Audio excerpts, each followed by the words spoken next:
विकसित केला म्हणून मतदानाची संख्या वाढेल आणि याची खात्री देखील मोठी ठरतीये।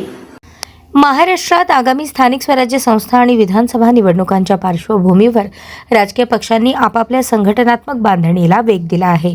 विविध पक्षांकडून सदस्य नोंदणी, जनसंपर्क अभियान, कार्यकर्त्यांशी संवाद यावर भर दिला जात असून केवळ संख्या वाढवून निवडणुकीत यश मिळेल का हा प्रश्न उपस्थित होत आहे।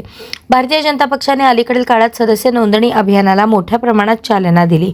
राज्यभरात लाखो नवीन सदस्य जोडण्याचे उद्दिष्ट ठेवण्यात आले असून पक्ष संघटना अधिक मजबूत करण्याचा प्रयत्न सुरू आहे। मात्र राजकीय विश्लेषकांच्या मते निवडणुकीतील विजयासाठी केवळ सदस्य संख्या पुरेशी नसते। मतदारांचा विश्वास, स्थानिक प्रश्नांवरील भूमिका, जनतेशी असलेला थेट संपर्क आणि उमेदवारांची प्रतिमा हे घटक अधिक महत्त्वाचे ठरतात। अनेकदा मोठी संघटना असूनही मतपेटीत त्याचे रूपांतर होत नाही, तर काही ठिकाणी मर्यादित संघटनात्मक ताकद असूनही जनाधाराच्या जोरावर विजय मिळतो।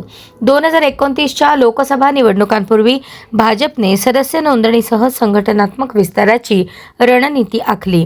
अध्यक्ष JP नड्डा यांच्या नेतृत्वाखाली पक्षाने देशभरात कार्यकर्त्यांशी संपर्क वाढवण्यावर भर दिला आहे। राजकीय जाणकारांचे मत आहे की सदस्य संख्या वाढवण्याच्या मोहिमा पक्षासाठी फायदेशीर असल्या तरी त्या मतांमध्ये कितपत रूपांतरित होतात हे निवडणुकीच्या निकालातूनच स्पष्ट होणार आहे।